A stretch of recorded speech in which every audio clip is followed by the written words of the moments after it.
来看立法院国民党团甲民众党团推动停止公告的年金改革，那也计共是提出20外个版本，今仔嘛伫立法院审查，要来拼12月份三读。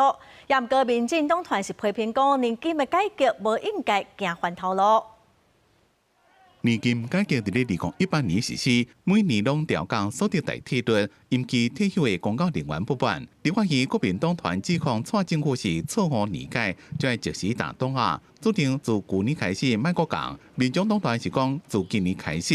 立法院司法及法制委员会最高办审公务人员退休资遣附属法的修法草案，那也传20几个版本，民进党团表示反对，进行调查攻防。公教人员。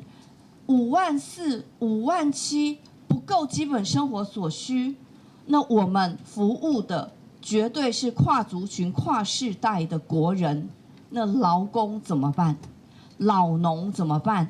遇到了教职人员，就说你们是什么米虫，你们不值得，我们不可以拨补，国家会破产，基金会不够。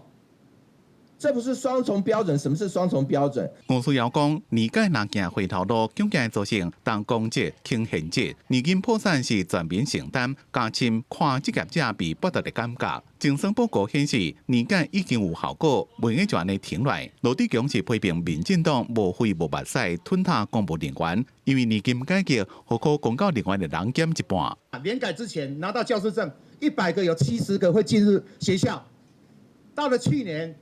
剩下55%，少了15%的人跑掉了，教育受到影响，学校受影响，我们的小孩都受到伤害了。张启凯讲，年金改革已经出现后遗症，所有个人拢受害，正就是无重视个人者医疗照顾，欠老师，影响学生的教育。所以除了卖国讲，政府也要颁布公告年金，若被这么有共识，要拼上紧12个完成三读。记者综合报道。